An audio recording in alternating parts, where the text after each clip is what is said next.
Can you believe a day like this in early December? It's just amazing here in South Carolina. We are so blessed with this amazing weather during the day, but the challenge is that it gets a tad bit frosty at night. This morning it was 37 degrees, had frost all over the ground, so that's a little bit of a challenge when you're growing plants. So we're going to make a little greenhouse here that'll be in the shop that'll get all our stuff started. See you in a second. Hey everybody, welcome to Yellow Dog Farm.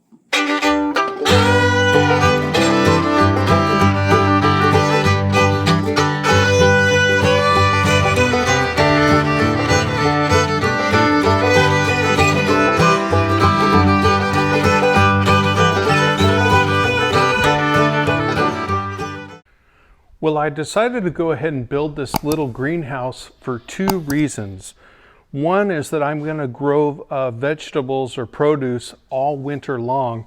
We're supporting an amazing restaurant named Bexley in Somerville, and it is just phenomenal food. If you're local, you got to go try it, and maybe you can try some of our stuff when you're there. The second is that we're going to support the farmers market this spring, and I'm going to need a ton of plants for people at the farmers market. We tried it out this spring and it just went really, really well. So we're going to continue doing that. But I mean, I've got to have, a couple hundred, maybe 400 plants going in order to make sure that the farmers market is ready. So we need to start early in the year for the farmers market, and we need to take care of Bexley.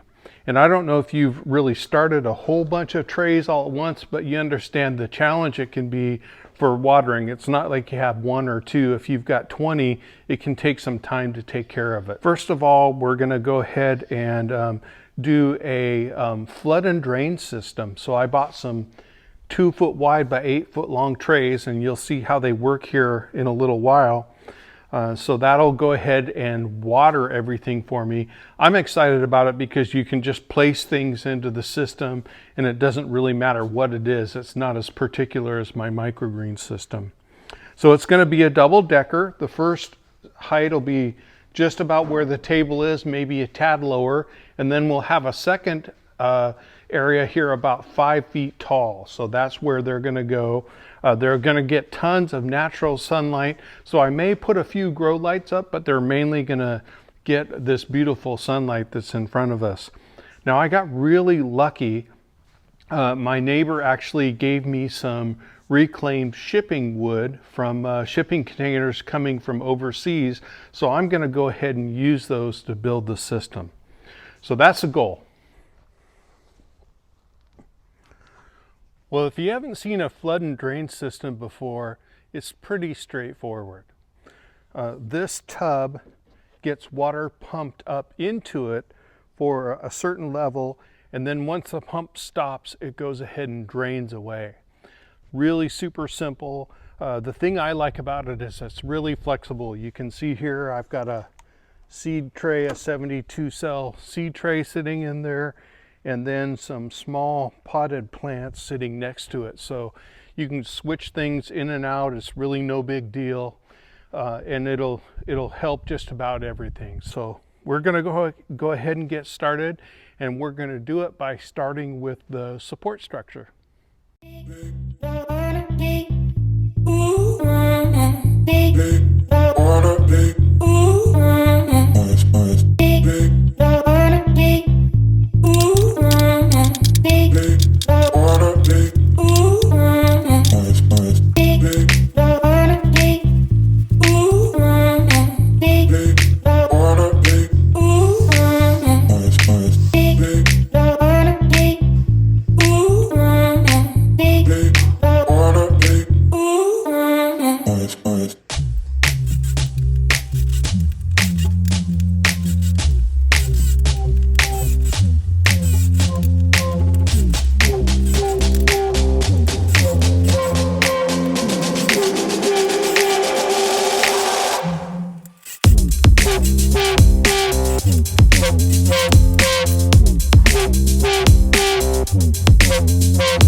Well, you could see those goats digging into the hay. They can tell that cold weather's coming, and I just really needed to get moving, so I went ahead and did a little work off camera.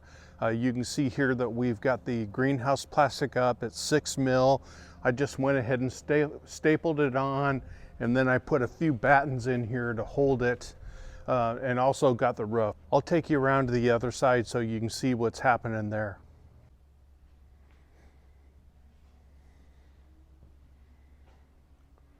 Well, here's what it looks like from inside the shop. You can see the reservoir that we've got here, also known as a stock tank. And I have air stones hooked up to it to make sure there's plenty of air. There's the air pump right there. I went ahead and turned that off so it's not a big distraction while we look at this. You can see I've got lights suspended. It's not done very fancy. This is only going to last 1 month or maybe 2 while I get my high tunnel up. So it's all pretty darn temporary, and it even has a little bit of baling twine holding stuff together to let you know what that looks like.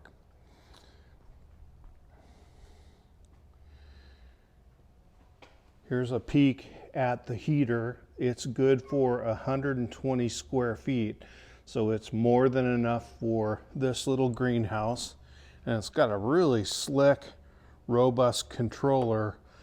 Sorry about the flashing numbers there, but you can see it's 59, and this controller runs the heater, and then I've got a real nice heavy-duty cord dedicated to just the heater. Over here, I've got a timer set up for the lights, and you can see the light controls here for both the bottom and for the top. Look at all that nice sun coming through there, or light, I should say. And then on this side, I've got the timer for the pump, and this is also where I plug the air stone in. In fact, I'll plug that in now. It's a little loud, but you can see what's going on there. And I'm gonna step back and go ahead and put the front down. I've just got it sitting up here. You'll see in just a second when I bring it down. But right now, let's check what the temperature is. It's 58, and I've got the heat set to come on at 55.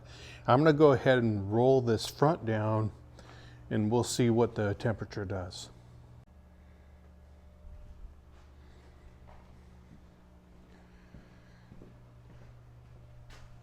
All this front cover is the same 6 mil plastic, and I have some 1x4 boards that have the plastic sandwiched in between them here on the bottom, and it holds it closed pretty darn well. So I just go slow and take my time and get it set in there. So there you go, everything's closed up, and we'll let it warm up for a minute and take a peek and see what the temperature is inside.